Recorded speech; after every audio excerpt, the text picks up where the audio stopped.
Hey guys, welcome back to my channel. So today's video is going to be a foundation kind of review, first impression video. It is going to be over the Milani Conceal and Perfect 2-in-1 foundation and concealer. I am in shade 01 Creamy Vanilla, at least that is the shade I bought. First thing I noticed when I drove by this is there's not a lot of shades in it, so it made it a little more difficult to find a shade that matched me, but we are going to read off all the stuff that it claims on the back of the bottle, basically. So, before I read everything off, I did, I don't know how long it was actually, but a couple of drugstore videos back, drugstore haul videos, I got this, and I haven't tried it recently because I've just been so busy, so I'm finally going to try it today, and I'm so excited. So the claims that it has for it says it's medium to full coverage, it's lightweight, oil-free formula, long-wearing, water-resistant, and sweat-proof. So, I mean, sounds like a pretty bomb foundation if you ask me, but I'm going to assume it's a matte finish if it's going to, you know, make the claims that it's long-wearing, water-resistant, and sweat-proof, because to me, sweat-proof wouldn't consist so much of something glowy, so I'm going to assume it's completely matte. And like I said, I'm in 01 Creamy Vanilla. This is the packaging. It's really pretty and sleek packaging. I love the black, and it kind of like fades into the color that you got. Reminds me a lot of the Kylie Jenner, Kylie lip kit things, whatever they are. And it does have a pump, which I love. I love when foundations have pumps. So I'm just going to pull my hair back real quick. So I have two ways that we are going to use this today. I have my normal foundation brush that I always use, and I have a damp sponge. Since I have heard that this is extremely thick, I brought in the sponge for half my face because I kind of wanted to see like what it was like with the sponge. Maybe it was easier to blend out. So I'm just going to apply one pump on my hand, and it is kind of hard to get out since it's new. Ooh, okay, so I'm going to put about like a pump and a half. And that right away is extremely thick. I mean, it doesn't really run anywhere. So I'm just going to go ahead and dot this all over my face. And this side is going to be the sponge side, and this side is going to be the brush side. We won't prime just because I want to kind of see which utensil is better. So I'm going to dot this all over. I really hope this shade matches me, but they didn't really have anything else that would have worked. And this kind of seems a little yellow. Okay, so we're going to go with a sponge first. And sorry if I sound real sniffly. I'm sick. I think I have a cold or something, but I'm hopefully trying to get over it. I've been taking medicine. But we are just going to start to blend this out. So I'm just going to tap the sponge. This is the Real Technique Miracle Complexion Sponge. So right away with the sponge, it kind of seems a little harder to blend out. I feel like it's a lot harder to move out of place, but like some areas like on my forehead, it wasn't that hard to blend out. So far so good. I like it.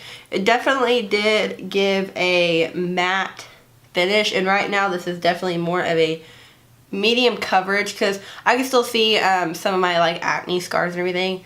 The big test will be over this guy right here when we go on that side, but I'm going to dot just a couple more around my cheek area.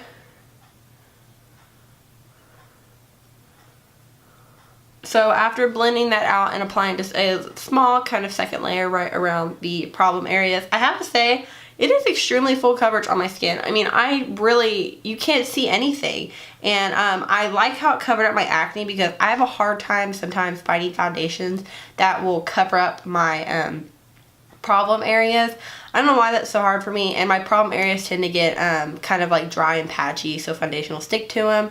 But this one doesn't seem to be doing that. It seems to look so good so far around my problem areas. The only problem that I can see is right kind of on the crease of my nose right here. It is kind of caking up a little bit, but that seems to happen with me with any foundation. I don't know why, but the nose is always a problem area. But so far it looks good, so I like using it with a sponge. So now I'm going to do another pump, and we are going to use the brush. So I'm going to dot this out. So this is the Real Techniques buffing brush, and I'm just going to use this and kind of stipple it in. And the shade so far does match me. I may have to blend some more down my neck just a little, but we're going to stipple this out.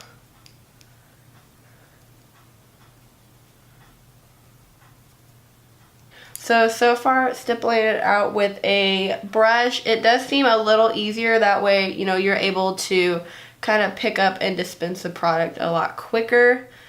But I have to say, I kind of like the way this applies with a sponge better. I feel like with a brush, it can look a little streaky. Oh, the one thing that I notice is kind of more towards this part of my face right here. It's starting to look a little more cakey using the sponge. Not using the sponge, using the brush. So I did not notice that issue when I used the sponge. So I'm kind of going to go back over this and pat it out. So far, my favorite way to apply this would probably have to be with a sponge. Just because I find that this is such a thicker foundation that the sponge almost helps to shear it out a little bit and help it blend better and not make it look so cakey, because it will pick up that excess product.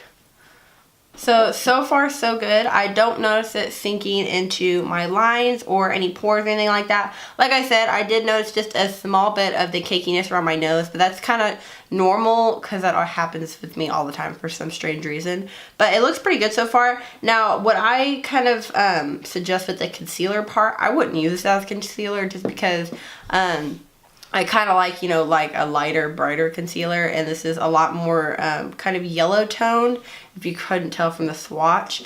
It may oxidate. It looks like it kind of does oxidize because it was not this color when I did pump it out. It did kind of get a little darker, so I would watch out for that. But I do have the lightest shade in this foundation, so if you are paler than me, I don't think you're going to be able to buy this because it does oxidize, and this is the lightest shade. So have to go with a sponge on this one, and so far so good. So I am going to apply a full face of makeup and everything. I'm actually going to go to the mall for a little bit, go shopping for a couple hours, so I will do an update later on. Right now it is 11:58, so it is 12 o'clock, so I may do an update a couple hours from now. So today is a good test day for this foundation because I will be out around in the town and everything like that. It's Texas, it's humid, it's like around 70 degrees right now. It's that awkward like fall stage. So it will be a good day to test this out. So I will be back in a couple hours and kind of update y'all. Hey guys, so I just wanted to jump back on here real quick and kind of update y'all on the foundation. I did film this look. It's just a more simple kind of laid back look. I just use I think like 3 shadows. It's real simple to achieve. I will have that uploaded and all that. But as far as the foundation goes, it looks really nice. I still really like it. All the products blended really great on top of the skin, which I do love. I think it's about 12:45 right now. Last time I checked in was at 12. So I will check back in a couple hours or so because I do have some errands to run. I just wanted to let y'all know that I love the way it looks on skin so far and the way the products blend on top of it. So I will check back in a couple hours. Hey guys, welcome back. So I'm going to do kind of like my last and final update right now because it's getting kind of late and my lighting is going to get real shitty real quickly. So the last time I checked in was about 12:30 and it is actually 6 o'clock right now. I was out running errands and everything. I went to the mall, just did a bunch of stuff. So the foundation was really put to the test today. So this is why it's going to be kind of like my last little talk through and all that. Well, the foundation looks great on my skin. I really like the way it looks. But the only thing that I kind of have to complain about is I started noticing more on my like chin area right here and kind of above my lip and my chin area. It kind of, I'm going to turn my light on, but it kind of looks like, I guess it's sinking into my pores a little, and I don't really like that much. I mean, you can't tell unless you get really close up to me, but that's really the only issue I had. And then kind of around my nose, like I mentioned before, I definitely feel like the foundation does sink in your skin, just not in these places, but looking in a mirror now with a better light, I feel like it definitely sunk in my forehead more and on my cheeks. So having a pore filler primer would help a lot with that issue. I mean, we didn't use a primer when we tried it out because I wanted to use a brush and a sponge. But I still agree that the sponge was the best way to go with applying this, but I definitely think that applying a pore minimizing primer would help. But that seems to be the only issue. It has not like wore down at all on any areas of my face. the main part that I normally get that wears down with foundations is kind of right here in my cheeks, and that's not worn down at all. The foundation is completely still on my face. So the only thing I really have to complain about is the pore thing, but that's not a big issue to me because we can fix that with a primer, and you can only see when you get real close. So far, I really do like this foundation. It lasted for like 6-7 hours. It's lasted pretty dang good so far, and it did oxidize a little on my hand after I did apply it, so you do have to keep in mind with that, like I said. But the medium to full coverage is definitely right on point with that. The lightweight oil-free formula. I don't get oily, I don't have oily skin, but the lightweight feel, it doesn't feel like I have makeup on my face. And the long wearing, water resistant, and sweat proof. Long wearing I would have to agree with. Water resistant I wouldn't know. I didn't like go swimming or anything like that. Sweat proof, I didn't sweat either anything on my face like that, but I was trying on clothes, but I didn't break a sweat with that. So I do have to agree with the claims that is made on the back of the bottle that I could test today. So far I really like the foundation. I'm really pleased with that. I would recommend it. I'm not too sure if I would recommend it for oily skin because I don't have oily skin. I'm not too sure how that would feel for you. I mean, it is under $10 for a foundation, so if you wanted to get it just to test it out, maybe pair it with a mattifying primer, that would work a lot. But I will have the foundation, the color, and everything I use in this video linked down below, so make sure to check in the description box. Give this video a big thumbs up, and don't forget to subscribe if you're not subscribed already, and I will see you guys in my next video. Bye guys!